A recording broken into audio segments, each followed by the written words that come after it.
The Republicans are in search of a leader. Are the Democrats enjoying the GOP meltdown? I'm joined now by Congressman Adam Schiff from California. Congressman, thank you very much for being with us. I was just told by Congressman Labrador that this is not chaos, that it's something the media is creating, that they will come up with an agreed-on candidate for Speaker in the next 2 weeks. Do you see signs of them moving towards some resolution? Well, I don't see signs yet. There are obviously a lot of for Paul Ryan to step into the race for Speaker. You know, I think they'll arrive on someone. The question is, will that new Speaker have any better opportunity to work within his own conference than outgoing Speaker Boehner? The problem with the Republican conference is structural. They have that hardcore group of Tea Party or Freedom Caucus members that are at odds with the broader membership. And until the broader membership makes the decision to take them on and the decision to work across party lines to get things done, choosing a new Speaker isn't going to resolve the problems the Republicans face. And Democrats, could they provide the critical votes, let's say, for some compromise candidate, or would that so weaken any Republican who is elected Speaker with Democratic help? Well, I think that's part of the challenge. You know, Democrats stand ready to work with Republicans on a host of policy issues where there is really strong bipartisan support to move forward. We could take up, for example, a comprehensive immigration bill, which would pass, I think, quite overwhelmingly in the House. But it does require the Speaker to make the decision that he or she will partner with Democrats.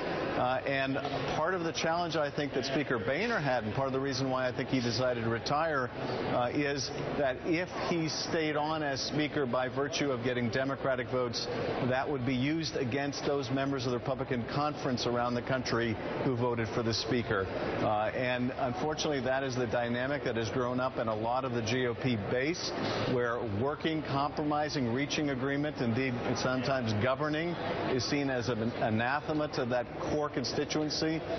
And that's a problem the GOP has got to grapple with. And I'll tell you, Andrea, I take no delight in the turmoil going on within the GOP. They're the majority party. They're the governing party, and we need them to govern. We want them to work with us, but they need to be functional, and right now they just aren't. Congressman, you're the top Democrat in House Intelligence Committee.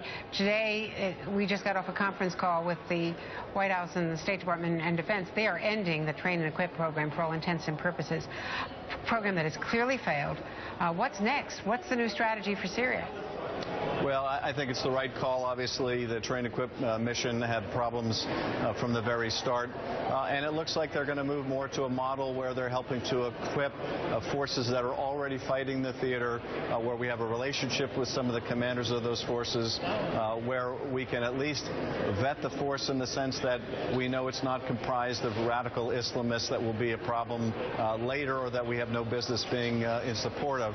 So I think it makes a lot more sense. I think it'll be a lot more effective, and I think this Train and Equip mission was just too big and too tough, and ran into the cardinal challenge, which is the best determinant of how much a fighting force will fight is whether it has the will, and there just wasn't the will among this group to take on ISIS as opposed to the regime.